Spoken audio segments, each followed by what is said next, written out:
الیاس اسلامی زندگی کے پیارے دوستو، السلام علیکم۔ ہم امید کرتے ہیں آپ خیریت سے ہوں گے۔ مدینہ کی حفاظت کے لیے آپ صلی اللہ علیہ وسلم نے غیر مسلموں کو اپنے ساتھ ملا لیا اور ایک معاہدہ بھی کیا اس سے کہ دشمنوں کی طرف سے خطرہ لاحق تھا۔ آپ صلی اللہ علیہ وسلم نے صحابہ کرام رضی اللہ تعالیٰ عنہ کو منظم کیا، پھر ایک جماعت تیار کر لی جس کی تعریف اللہ نے اس طرح کی: محمد اللہ کے رسول ہیں اور جو ان کے ساتھ ہیں وہ کافر، محمد اللہ کے رسول ہیں اور جو ان کے ساتھ ہیں وہ کافروں کے مقابلے کے لیے سخت ہیں، وہ آپس میں رحم کرنے والے، وہ رکوع کرتے ہیں اور وہ اپنے رب کا فضل اور رضا چاہتے ہیں۔ ان کی نشانیاں ان کے چہروں پر سجدوں کے اثر سے ظاہر ہے۔ آپس میں امن و امان سے رہنے کے لیے مسلمان اور کافر قریش کے درمیان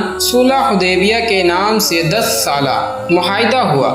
معاہدے میں اس شرط کو رکھا گیا کہ عرب قبائل میں سے کوئی بھی قبیلہ اس بات پر آواز دے گا کہ وہ مسلمان کا طرفدار بن جائے یا کافر قریش کے ساتھ دے، اس پر کسی کو اعتراض نہ ہوگا۔ اس شرط کے مطابق بنو بکر کفار قریش کا حلف بن گیا اور بنو خزاعہ مسلمانوں کا ہم نوا، لیکن کفار قریش نے معاہدے پر عمل نہیں کیا۔ اس نے بنو خزاعہ کے ساتھ مخالفانہ رویہ اختیار کیا۔ ایک روز بنو بکر نے بنو خزاعہ پر حالہ بول دیا اور جانی و مالی نقصان پہنچایا۔ اس کی اطلاع آن حضرت صلی اللہ علیہ وسلم کو ملی۔ اس سے آپ رنجیدہ ہوئے اور مکے والوں کو پیغام بھیجا کہ بنو خزاعہ کو جو نقصان پہنچایا ہے اس کا ہرجانہ ادا کرے یا معاہدہ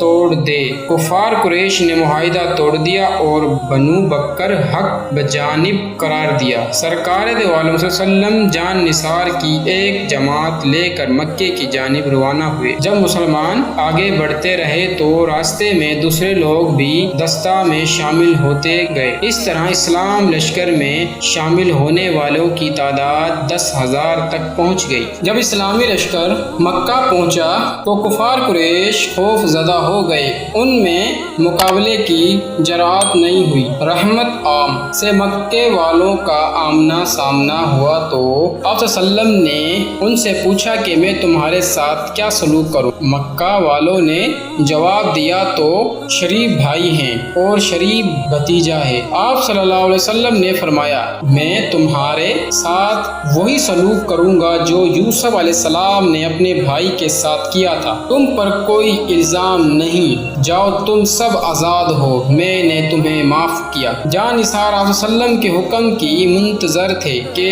جو بھی حکم ملے اس پر عمل کریں، لیکن آپ صلی اللہ علیہ وسلم نے کیا حکم دیا کہ بدلہ لو؟ نہیں، بلکہ آپ صلی اللہ علیہ وسلم نے فرمایا پہلا جو کوئی ہتھیار پھینک دے اسے قتل نہ کیا جائے، دوسرا جو کوئی خانہ کعبہ کے اندر آ جائے اسے کچھ نہ کہا جائے، تیسرا جو کوئی ابو سفیان کے گھر میں پناہ لے اسے کچھ نہ کیا جائے، چوتھا جو کوئی حکیم بن جرام کے گھر میں پناہ لے وہ محفوظ ہے، پانچواں جو کوئی اپنے گھر کے اندر ہو اسے کچھ نہ کہا جائے، چھٹا بھاگ جانے والوں کا پیچھا نہ کیا جائے، ساتواں زخمی کو نقصان نہ پہنچایا جائے۔ رسول اللہ صلی اللہ علیہ وسلم نے دشمنوں کے ساتھ جس طرح رویہ داری عفودار گزر کا رویہ اختیار کیا اس کے نظریے نہیں ملتے۔ پھر آپ صلی اللہ علیہ وسلم کعبے کے اندر داخل ہوئے، حجر اسود کو بوسہ دیا،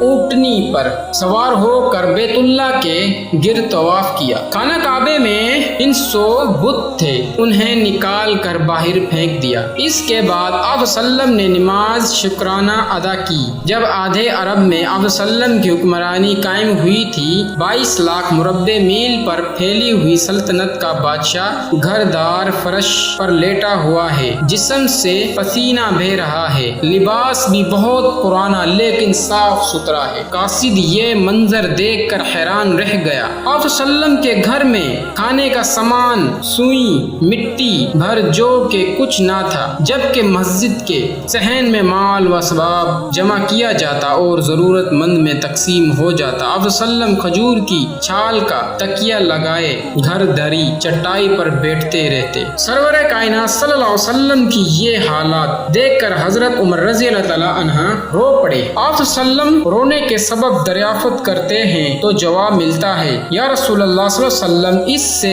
بڑھ کر رونے کا اور کیا موقع ہوگا؟ روم اور فارس کے حکمران عیش و عشرت کی زندگی بسر کر رہے ہیں، آپ صلی اللہ علیہ وسلم پیغمبر ہیں، دولت کا انبار لگ رہا ہے، آپ صلی اللہ علیہ وسلم کے گھر میں اناج نہیں ہے۔ آپ صلی اللہ علیہ وسلم فرماتے ہیں، عمر کیا تم اس پر راضی نہیں ہو؟ ہم آخرت کی شہادت حاصل کر رہے ہیں۔ صحابہ کرام رضوان اللہ تعالی علیم اجمعین نرم بستر بنانے کی درخواست کرتے تو آپ صلی اللہ علیہ وسلم ارشاد فرماتے، دنیاوی آرام و راحت سے کیا کام؟